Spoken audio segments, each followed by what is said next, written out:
people throwing them away before? Yeah, there was crazy. always a bunch of them being thrown away. And quite frankly, environmental rules back then. I'm a pure capitalist, man. We got on steroids on the growth.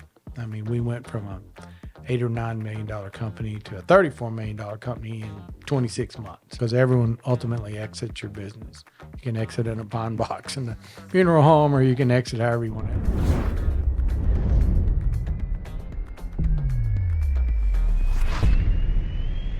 Well, Gary, first off, thank you so much for coming in today. You bet. We've been talking about this a while. We have. This has been a dream of mine for a while because anytime I talk to you, I always get inspired. You have been a friend, a life coach. I've called you for several big decisions throughout my life, and every time I talk to you, I leave away with such inspiration. So I can't thank you enough for coming by. Thanks, Ben. I'm feeling real humbled there, but yeah. Thank you. That's what I want to do. I love Zig Ziglar quote. Get anything in life you want, help enough other people get what they want. Yeah, and I love to live that.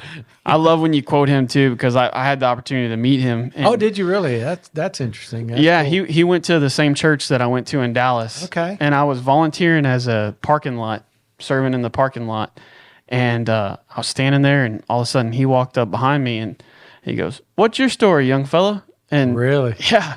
And we had a full-on conversation, Nice. and he is everything that you can imagine. I always wanted to thank that man. Yeah. Because it really, as corny as it sounds, it was so instrumental in my life. Yeah. I guess because it came along at the right time and all of that too. But I just enamored myself into that whole world, and I was in sales, and that was you needed that motivation, and he provided it. It was great. Yeah, that's awesome, man. Well, let's start with your story and the beginning of your career and kind of where you came from to where you are now. Mm-hmm. I've always been interested in your beginning days. Well, I mean, I don't know how far you want to go back. Let's just probably start at the end of high school, which wasn't a big goal of mine to be valedictorian, nor was I even close. So I graduated, high school with a life plan of buy a car. That was my plan. I bought a brand new Camaro, and that was it. That was the life plan, and took the first job I could get that I had worked there in the summer, and to get 50 hours a week, 10 hours guaranteed overtime to pay for the car. That was my life plan.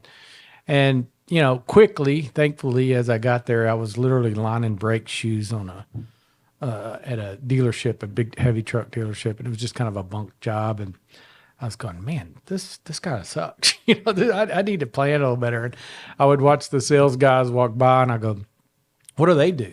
And they go, well, they're salesmen. Oh, I know they're salesmen, but what do they do? Oh, well, they talk people into buying. Man, that's what I want to do, And so from there, I went to my boss, who was a hard-ass Marine guy that was, I really come to like, but he was very difficult to work for sometimes. And told him what I want to do, and he said, okay, I'll do it. And he quickly moved me. So we got to do all these different departments, and he moved me around and inside sales and all this, and then quickly got out to outside sales. And I quickly had a knack for it, was able to sell and make some really good money. At the same time, I'd started going to night school with the thought of finishing a degree, and didn't finish that because as I got going there, I was, working 50 hours a week and going to school. Something I had to give. And for me, it was school because I was making a lot of money was my thought. Well, what happens, and it happened to everyone that worked for me, I always knew salesmen either they continue to be salesmen, or they usually want to go into business for themselves.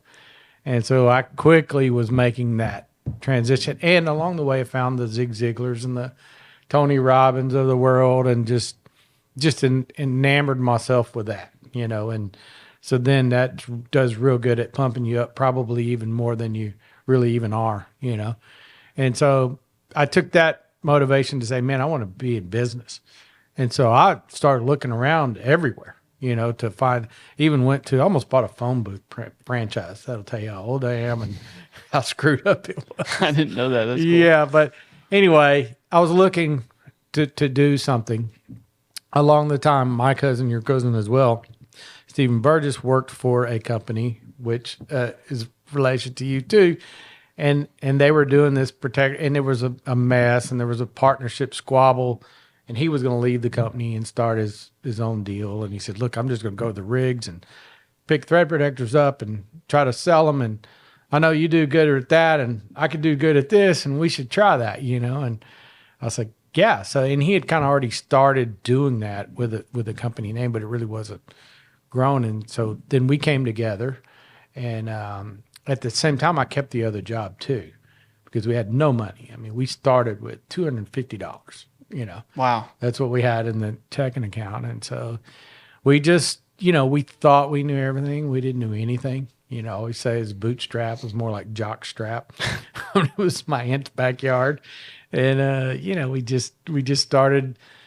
What we were selling was caps that go on the end of tubular casing, oil-filled tubular casing. And it's a very minuscule product, but it's also something that's needed. If you've ever followed a pipe truck, there's caps, and they thread the pipe, and the pipe goes downhole. Well, what we did was we took those caps and cleaned them and resold them.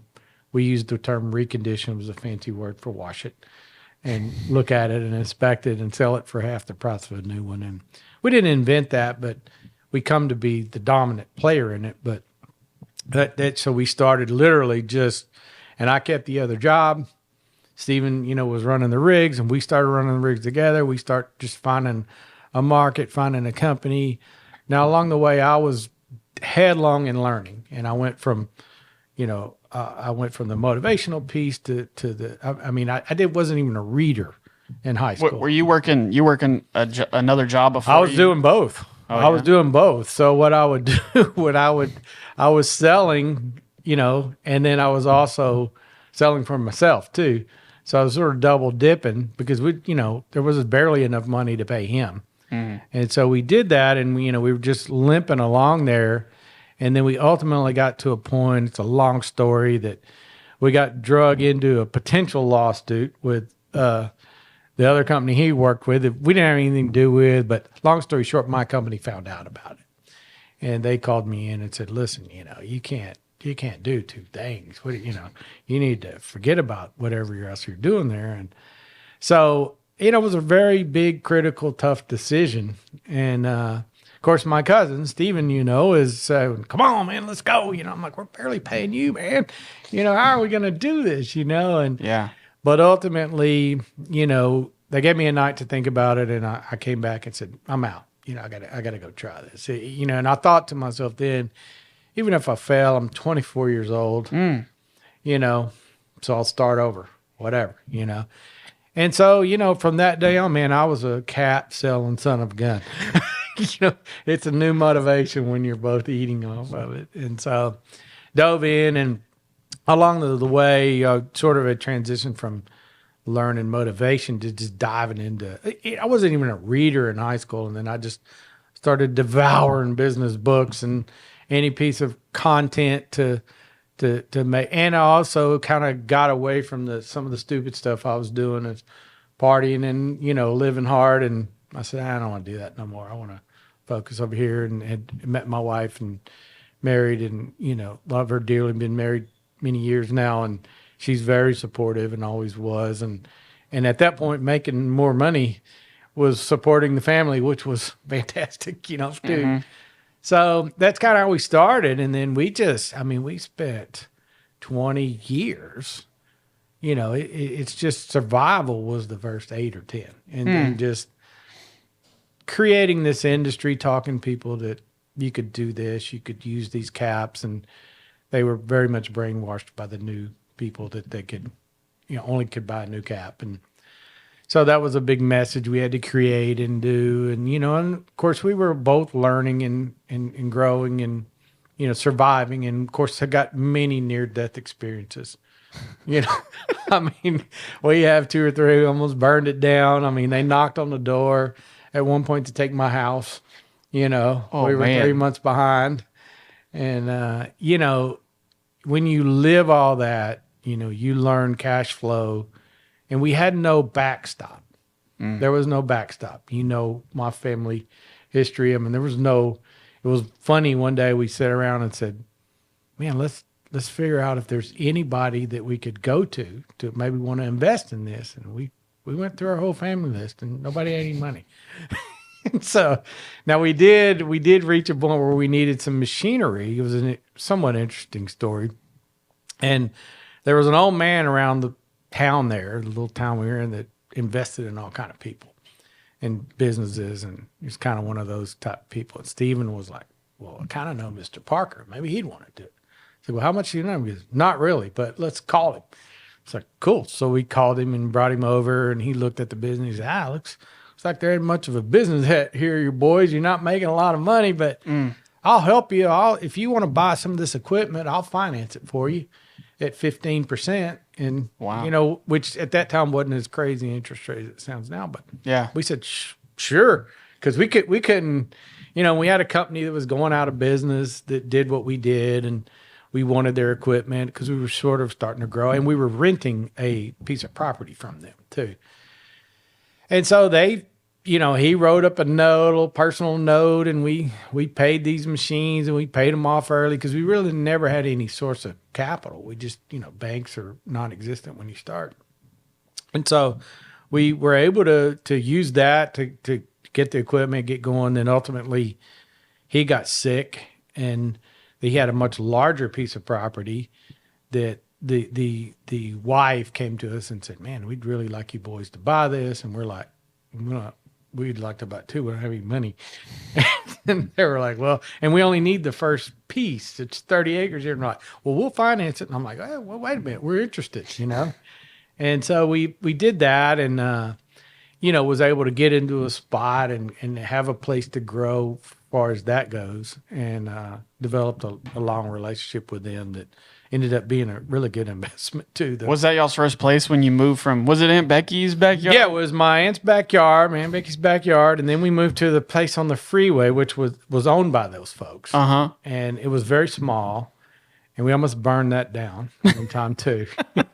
So that was one of the near-death experiences. We caught it on fire and working on the machinery one day. And, it was... luckily it didn't burn down. We got it out. That was a big deal, man, big milestone. And, we just nipped and tucked and learned. I mean, I think back of the things that went wrong. Some of them were, things we did. Some of them we were in the oil field, which is just historically horribly cyclical. I mean, it doesn't go from a little down to a little up. It goes brutally down. Mm-hmm. So we had to learn to do that 3 or 4 times. The first 2 or 3 times you almost die, literally. And then the second time what you realize is as you're doing well, you're not doing as well as you think. But you put some back and you position yourself because it's coming, another one. And so we were able to do that and, made them through the next 2 or 3 downturns. But we got the business to a point of growth. And, from a perspective, it's probably worth mentioning size-wise, we were 8 or 9 million, I think, a year. And then we were changing the business model to where we were selling new caps and we were selling used caps. And then we wanted to start recovering them at the well site and make it a big environmental thing too. And we said, wow, we could probably charge them and put a box there and make a nice, pretty label on it. And we could actually give them an environmental report of how much they were saving. And, it had a lot of attraction there that wasn't being done in the industry. And then the net result of that is we'll get product for cheaper or nothing.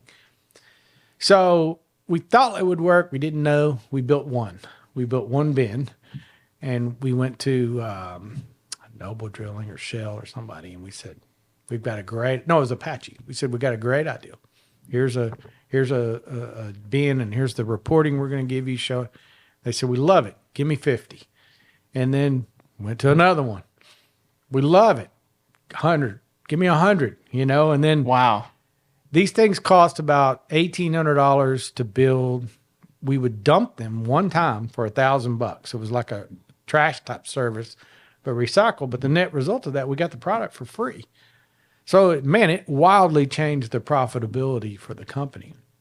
So, what would these companies do with the thread protectors before you guys did this? There were people that did what we did, and that's probably a little bit of a good backstory. Is initially we bought from all those people. We started doing that ourselves. Stephen was on the rigs and making the rounds, and then I made the rounds with him, and we would we would go to a rig guy, picture a rig guy runs a rig foreman. They're real hard ass, tough guys. Mm-hmm.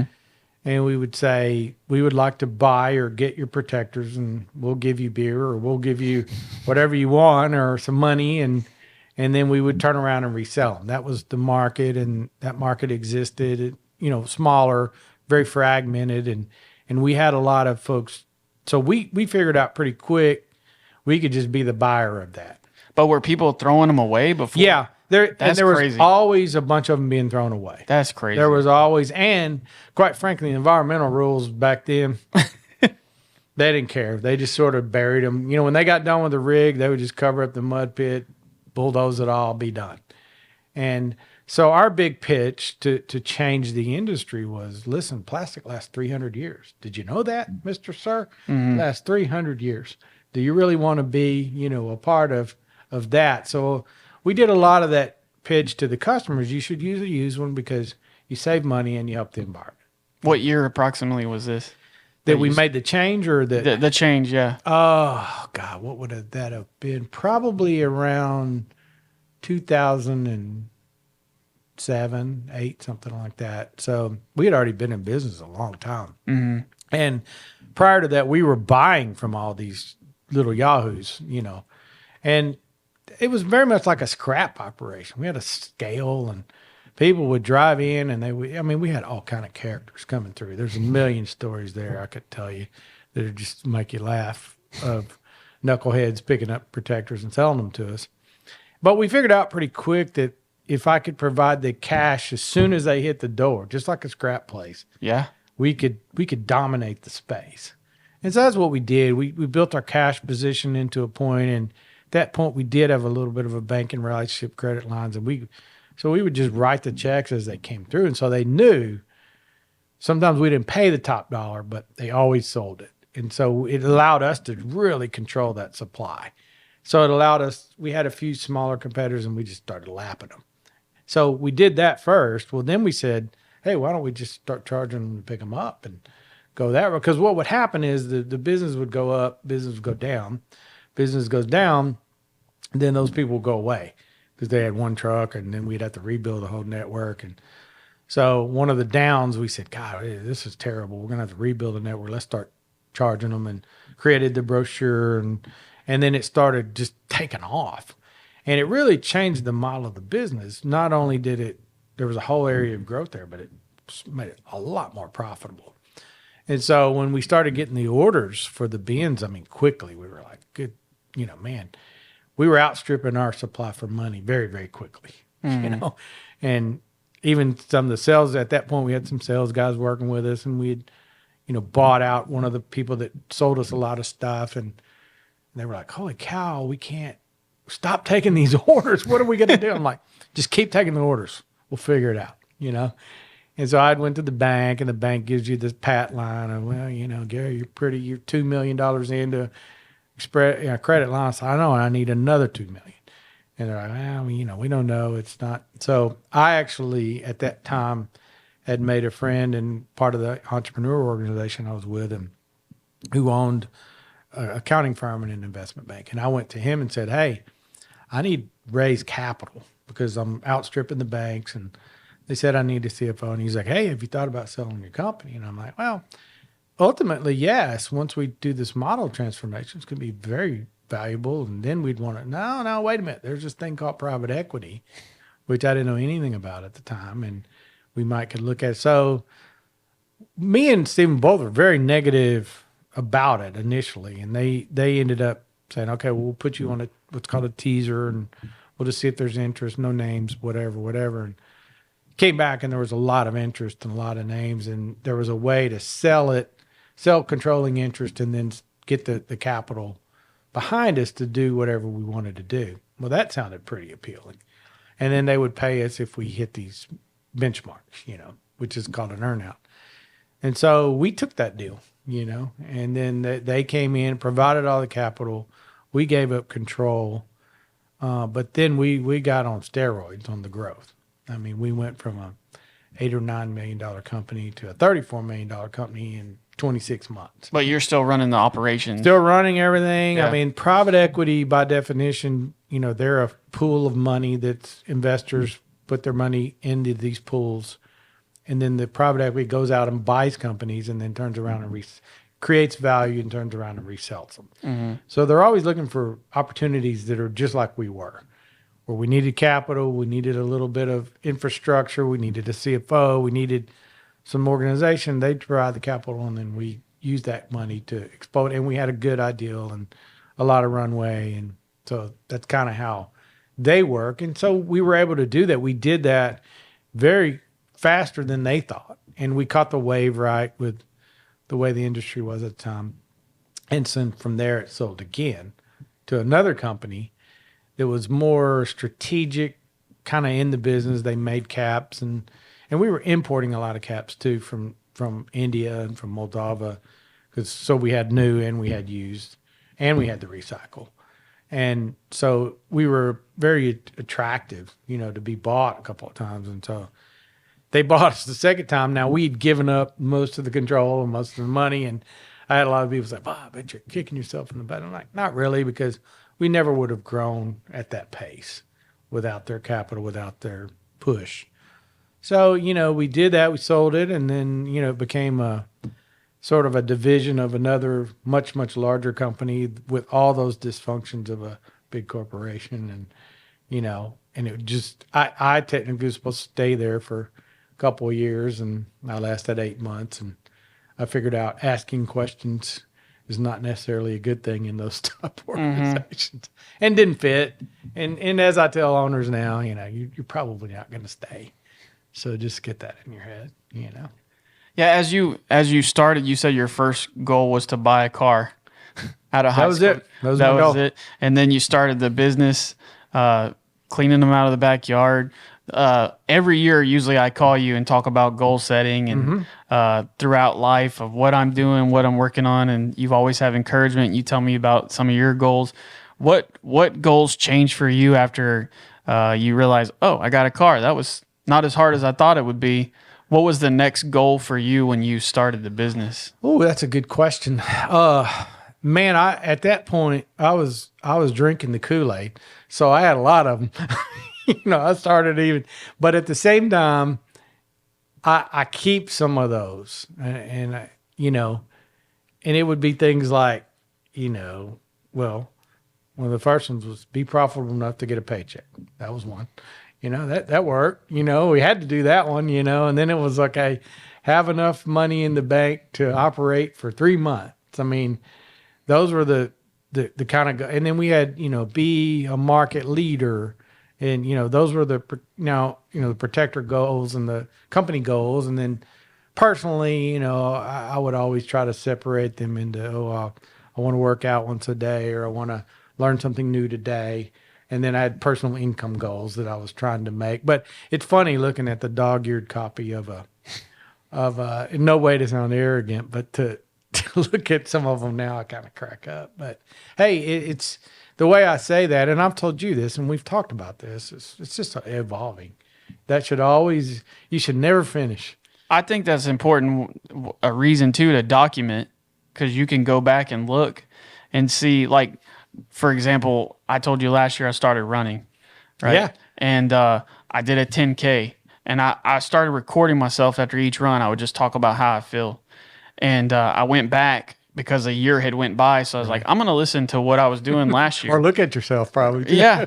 Yeah. And so I went back and I listened, and my run was just a 5-minute run. You had to run for a total of 5 minutes. And you're laughing at that. I was laughing at it. It was so funny. So I don't think that's arrogant at all, but it's just when you arrive to your goal, it sounds like such a intimidating thing. But then once you arrive, you're like, oh, wow, we got here. Well, what you learn, it's not the goal, it's the journey. Yeah.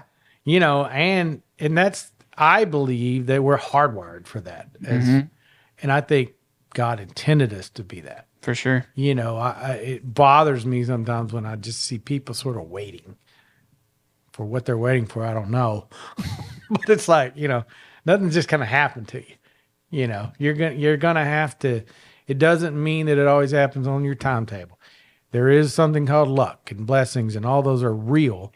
And sometimes you get a bad card. But the way I always think about it is you still got it. Okay. Yesterday was over. What does it matter? Take a lesson, learn a lesson, move on. Because if you don't, then you're going to live in the past. And that's a terrible place to live. Yeah. You know? I think you definitely have a big work ethic, but a lot of times that we've talked about is passions in the work area. What were some of the passions you discovered in your career as you were building this business and then sold it? I'm a pure capitalist, man. I believe in the capitalist system and I believe in survival. The hard ass part of me believes in survival of the fittest. And I believe, you earn your luck and capitalism as a general rule does that, and it doesn't, the beautiful thing about it doesn't matter where you start. And that's something people take for granted here. It doesn't matter where you start. Where you start doesn't matter. It can be harder. Some people start higher up the ladder. But this is why the immigrants do so well here. They come here and they go, wow, wait a minute. All I have to do is work a lot harder than that guy and stay and study more and do that. And someone doesn't take my business or all these other awful things that happens to them. And they're going to, that's why they usually win. They usually beat. And I'm a believer in that, that you just have to keep moving forward, because I'm at my happiest when I'm moving forward. I'm at my lowest when I get mad at myself when I'm just sort of sitting around and I have to guard against, because as my wife is quick to tell me, there's all kinds of people and all kinds of motivations and they're all not like you and they're all, and that's okay. And that's true. So I do have to remember that sometimes, Yeah. What's your life like now? What is Gary doing on the daily? The thing is, you go from, as an owner, from that's intense and you can't explain it. I mean, working in a small business, you've seen it. It's just way more intense than people think. But it's a level of passion that you don't mind doing. But boy, it's always there. I mean, for 20 years, you wake up with what's in the bank. What does someone owe me? What do I owe them? What is top of my list and what's critical and what, those sort of things are just, you live it every single day. And, the moment, and I tell owners this now and what I'm doing, I'm saying, if you had to narrow it down for me, what was the best and the most important thing, would have never done it without the money being sufficient for sure, but it's the pressure valve relief. Immediately you don't worry that something bad could happen and you got to prepare for it. So then your life sort of becomes your own. And that just has been just phenomenal, so I get to live the life now. Now, having done that, I sort of screwed around for a whole year and just, didn't do much of anything. And that was okay too. I think there's a decompression level there or something. And then but quickly I gravitate back to the same things that got me there, the same things that we talk about, motivational goals and things like that. It was like, man, I got to be doing something, So now I sort of view it as I do things on my terms, and the ability, if you think about what's everyone's goal, is to get to do your life on your terms. Yeah. And you can do that without just selling your business or, I think you can do that. It's a state of mind. My mother's very good at that. She's very good at living in the moment. It can be sewing in a room and nothing else going on around and she's happy, even when a bunch of crappy stuff's going on, Yeah. Tell me about the stuff that you're working on lately. Well, so did the, screwing around, figuring it out. And then one of the things that happened is the investment bank I worked with said, why don't you come help us tell your story? I think owners would like to hear that. They want to transition to an exit and sell. And so started doing that and enjoyed it and did a little public speaking with that and recognized there was a real disconnect between the investment bank selling a business and an owner. There's just a massive disconnect, everything from, is it the right time? And what does that look like? And do I even want to listen to this person? All of these things. And so I thought, wow, I wonder how I could do two things. I could find a career and fill a gap and a passion. Cause it was very important to me to pass that along, too, because for 20 years, I didn't think there was any other option, but put your backpack on and your shovel and go to the mine, until somebody knocked on my door and said, hey, you could do something different, and doesn't mean it's over. Just means it changes. And so they did that. And I said, well, wow, I wonder where I could build that bridge, which took me down the rabbit hole of maybe I'll teach them, help them figure it out, teach them a course or something. But it's morphed now into something I'm calling Next Life that I want to launch, that sort of helps them figure out their business goals for their life. And are they ready to exit? Because everyone ultimately exits your business. You can exit in a pine box in a funeral home, or you can exit however you want to exit. So now I've taken that and I'm wanting to grow that more. You and I are talking about working harder on that with some podcasts and stuff to grow that community, to transfer that knowledge and that self-discovery. So I'm helping owners do that. And then I also get paid by the banks where they ultimately exit, or they buy a valuation or something. The owners can learn and do the self-discovery with me. And so that's something I'm really focused on. I want to grow it in a big way.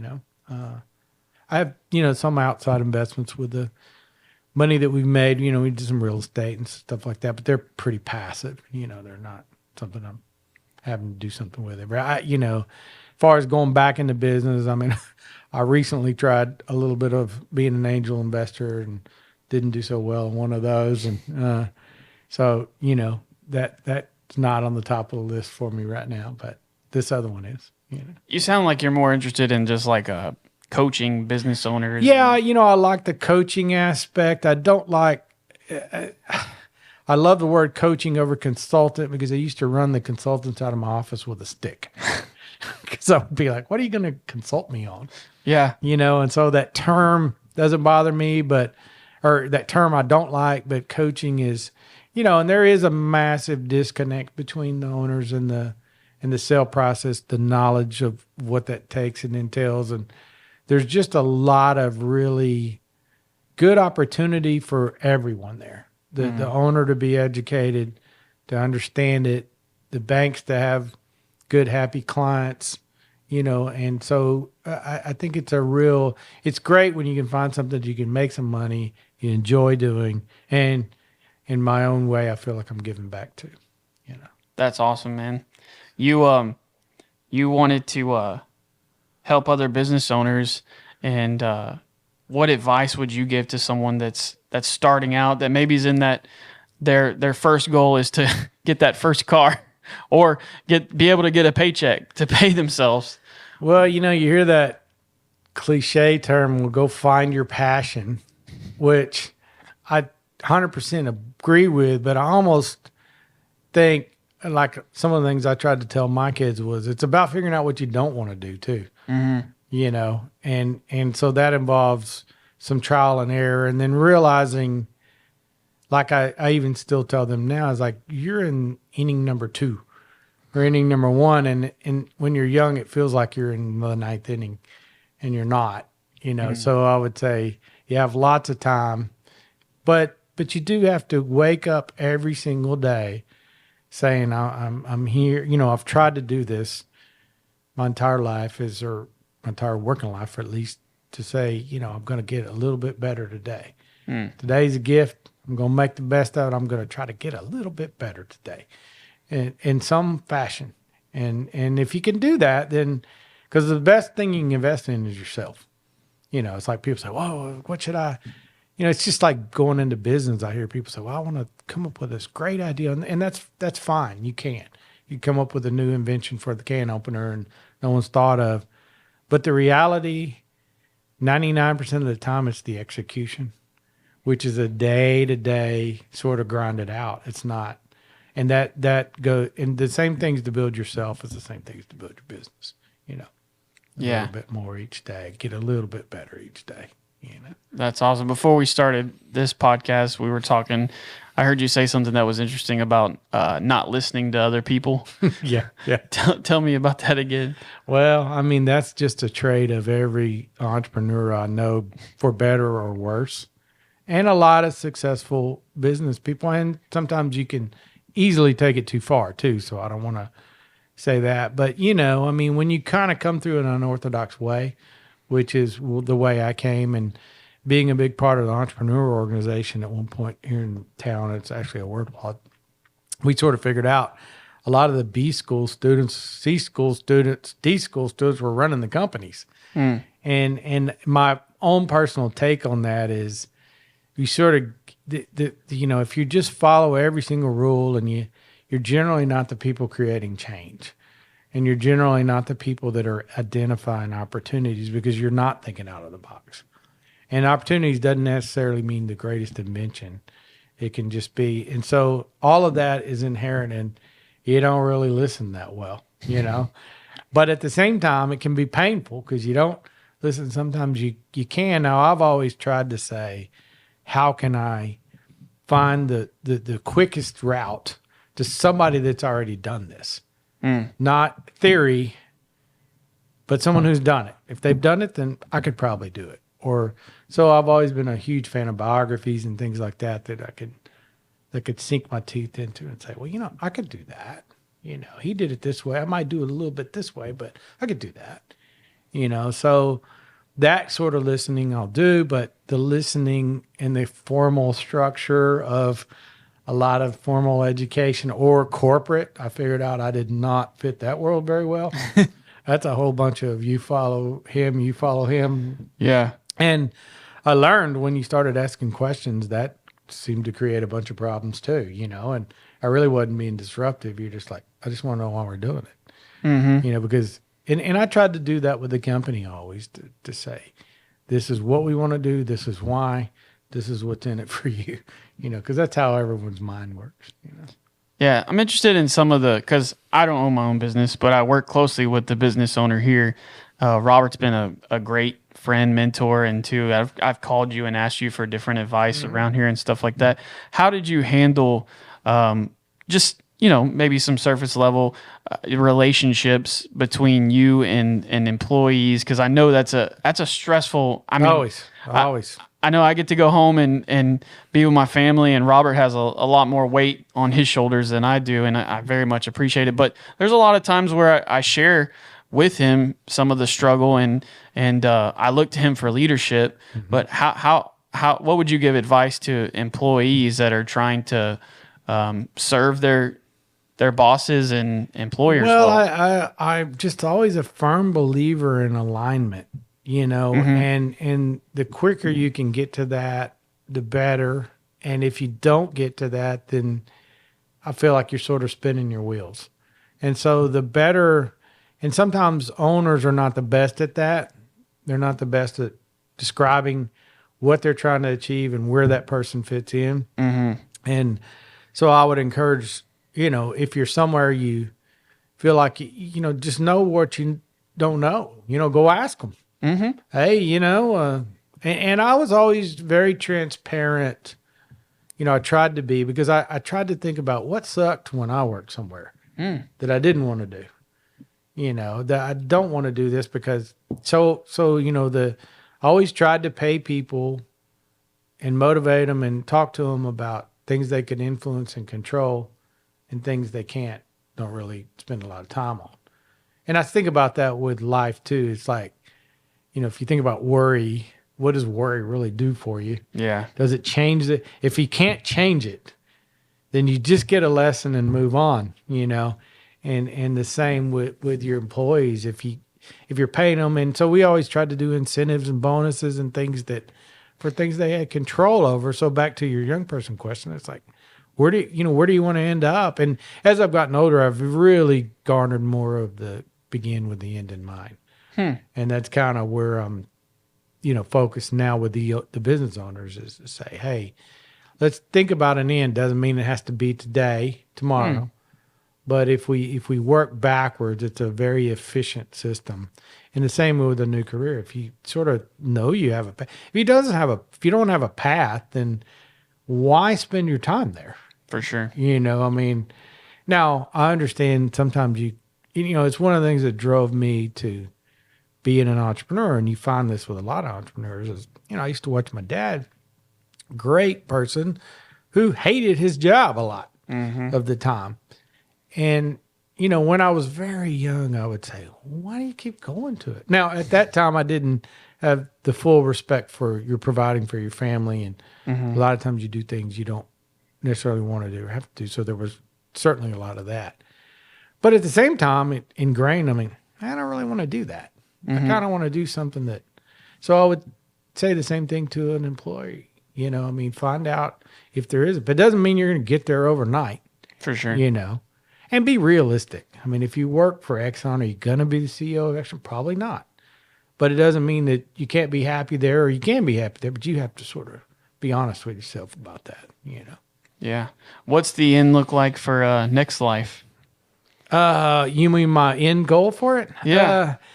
Wow. I just think the biggest community I could build, which is a lot of people, because there's a lot of business owners, and I don't really have, as long as it's pure and has very relevant, interesting information. One of my life's goals: don't be boring. Don't want to be boring. Well, you're definitely not boring. So you met that. Don't want to be boring. Yeah, you're definitely not boring. So I know that for sure. I know I always enjoy my conversation with you and get a lot of, every time you say something, I'm always like, I should be taking notes of that. And sometimes I do. Well, a lot of it is from me stealing it from someone else, to be brutally honest. But, that's one of my favorite biographies is Sam Walton, and with Walmart. And he literally, his simple 2-word advice for building businesses would just go. He said every Saturday he went to Kmart, and he just did everything they didn't do. He said he was never going to do, and he stole everything that was going to be right. Yeah. And as simple as that sounds, that's pretty. If you just do that, if you just go through life trying not to do stupid stuff and doing something what someone else already did, man, it gets you pretty far. And writing those down, and I do that. A lot of these principles aren't you do. It's like one of my heroes is Charlie Munger, the investment guy, and he calls it mental models, to where you don't just. And I realized after I learned that I was already doing this, which is great, is you don't just learn one thing. There's a lot of people who are real good at regurgitating one thing back. But when you really achieve something or have results, it's a mental model of a bunch of things sort of hung together, and if you're real wide open, and it's why people that are real good at academics sometimes are not very good at business, because you got to make so many decisions with limited information. Sometimes you're just taking a shot because you just don't know. Yeah, that reminds me, during COVID, when everything had started shutting down, we were worried here. There was only 3 of us full-time employees at the time, and we didn't know what we were going to do. So there was when the shutdown happened, Robert just said, come to the office and we'll figure it out. So he bought a master class. And wow, that's cool. So we would just spend the first 2 hours of the day on the couch watching a master class, and it was from an ad agency that created the Got Milk campaign. Okay. And I remember one of the sentences they said from it is, don't copy, steal. So they would say, take what you can from other people, because there's, like you said, go find the business, find what you're trying to do, find that person quick, and find out what they did, steal it, make it your own, and go do it. Well, yeah, because it's the least resistance is a straight line. Yeah. So why do you want, and I be critical for a minute. I see people sometimes, and I say they're playing business, meaning I'm going to get an office. I'm going to got to get my pencils out, sharpen them, and they're like, is that really what matters? Yeah. It doesn't. Business is pretty simple, not easy to do, but simple. You just buy something, or you make something, or you create something for $1, and you sell it for $2, and you collect the money. Yeah. All these complex things still goes down to that simple addition and subtraction equation. So the quicker you can do that, the better. Well, but to push back on that a little bit, we started this podcast thing, and we're really not making money off of it. I mean, we were able to get the equipment because somebody else wanted to do a podcast, and we did the podcast without the equipment, and then we went and bought it thinking they would do more, and it didn't happen. So this is kind of something we're just trying to. I am 100% believer in that. So how do you know? How do you feed into it? I guess you just try it, and if just try it. If it works, then keep going. Yeah, I mean, this now it's quicker if you can try. I'm a believer in probing for demand and then finding the demand. Okay. Because I don't think the demand is as easy. It's not as easy. Or otherwise, everybody would jump into business and do it. It's not easy figuring out the demand, or more importantly, figuring it out early. Mm-hmm. And when you can do that, that's when you can make a lot of money.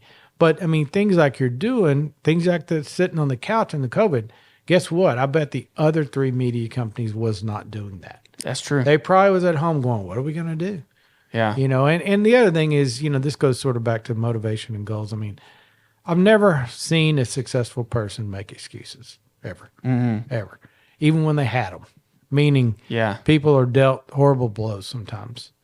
But you look at the people that achieve it, not just financial success, just whatever definition of success, you don't hear them making excuses. Yeah. I mean, when the last time you heard somebody, I would have done this, but this or that or this or that. Sometimes those are true, but do they really matter? No, they don't. And so, the ones you see. So what happens is you could have been a media company sitting around doing nothing, or you could have garnered 6 things a piece out of the ads you watched and the program you watched. Yeah. And then you implemented them, and then it's like planting a seed. It takes a little while, but then one of them grew, one of them didn't. You hoed up the garden that didn't go, and you put some fertilizer on the other one.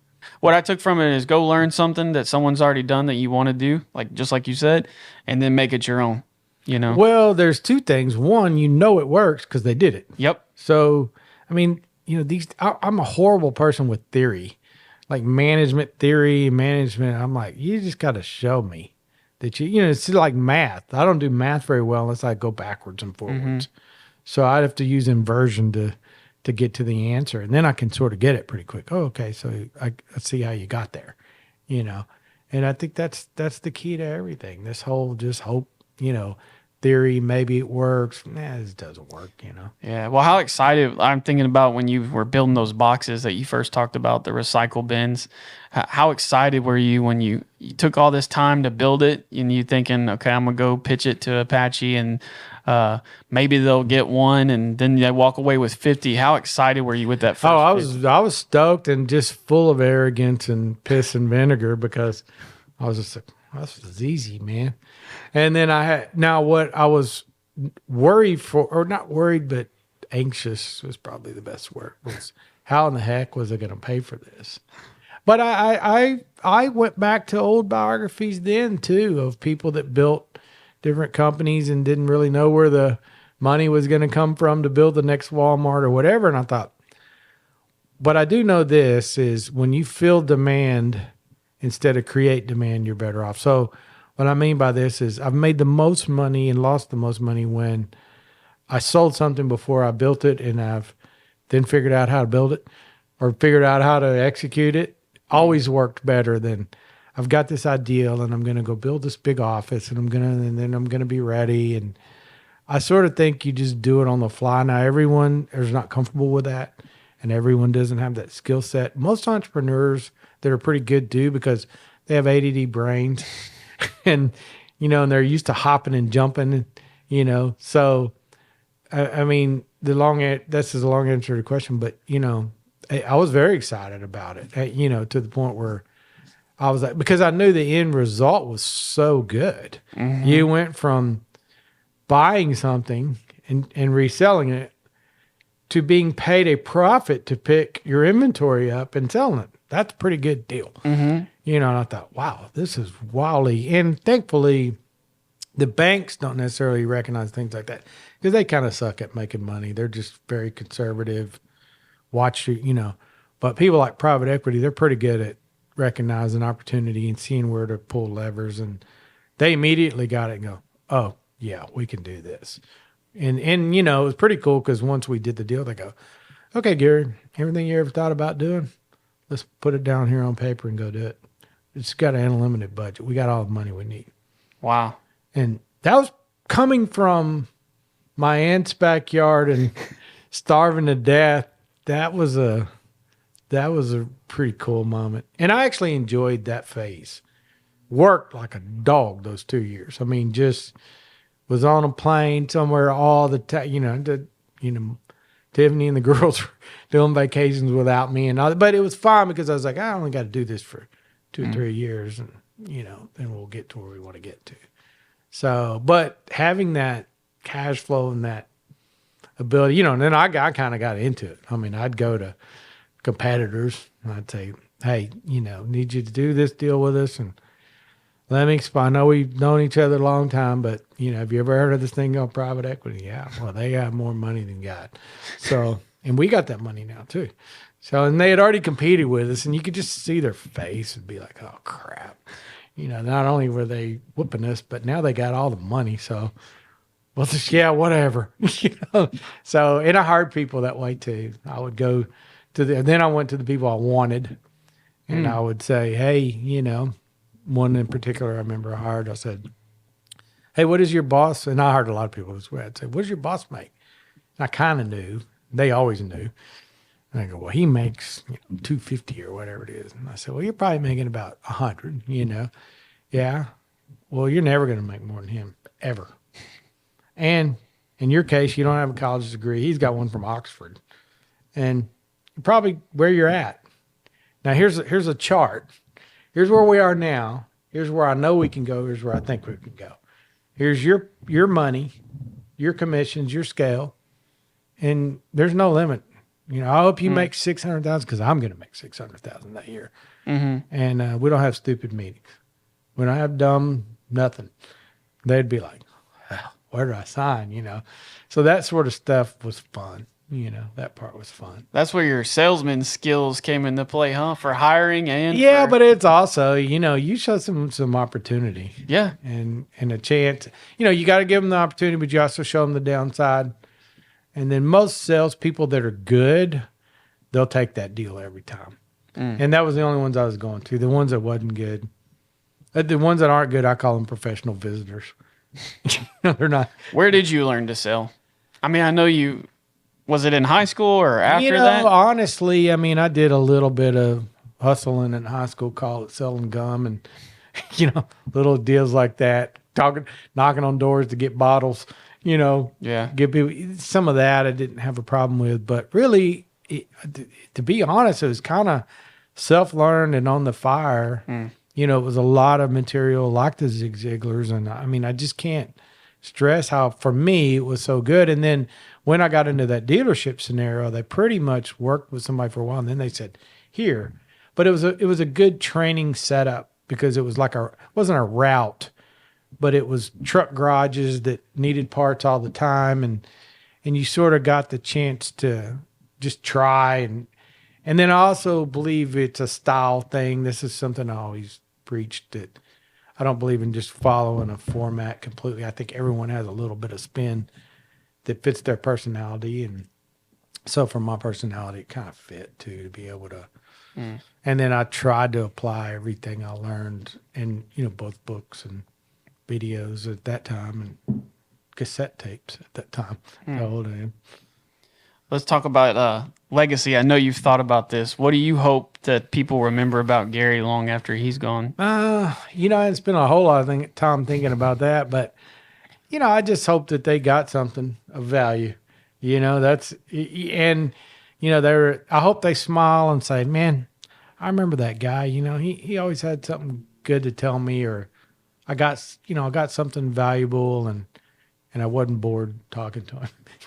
It's as simple as that. And then, legacy, obviously your family's number one, and your kids, and, try to pass on as much as that as you can. And, just helping each person be a little bit better than they were yesterday, in a nutshell. Well, I think you definitely accomplised that, man. Well, I know you have for me in my life. You've totally encouraged me. Thank you. I want you to, because I believe everybody most people don't go to their potential either, because it can be a little uncomfortable, And so I think if you can push them into that uncomfortable zone, what's that quote? One of my likes, like life begins at the beginning of uncomfort zone, something like that. I can relate to that. Because it's easier to be comfortable. For sure. And I've been stumped with that before, just being comfortable and not pushing. Oh, it happens. It happens to me all the time too. I'll sit around and go, wow, I'm just way too damn comfortable. Getting soft. And then you'll look at soft people. This is just be brutal for a minute. Yeah. I'll look at some people and I'll look at them and they're soft and they're just soft on every facet. Yeah. And I go, man, I don't want to be that. I want to be that guy, you know? So and I look at people that are getting older and talk to a lot of my friends because we're all getting older too. Well, look at them and I'll be like, I want to be like that person. I don't want to be like that person. I want to be like that person. Yeah. And so then that even motivates me more to just stay on the same path. Well, what did he do? You know, that guy's 85 and he's pretty damn with it. And, you know, he didn't smoke. He used to he walks all the time. He seems to be still working a bit. I need to do all those things, you know. So I'm constantly doing that evaluation and I hope that I can always.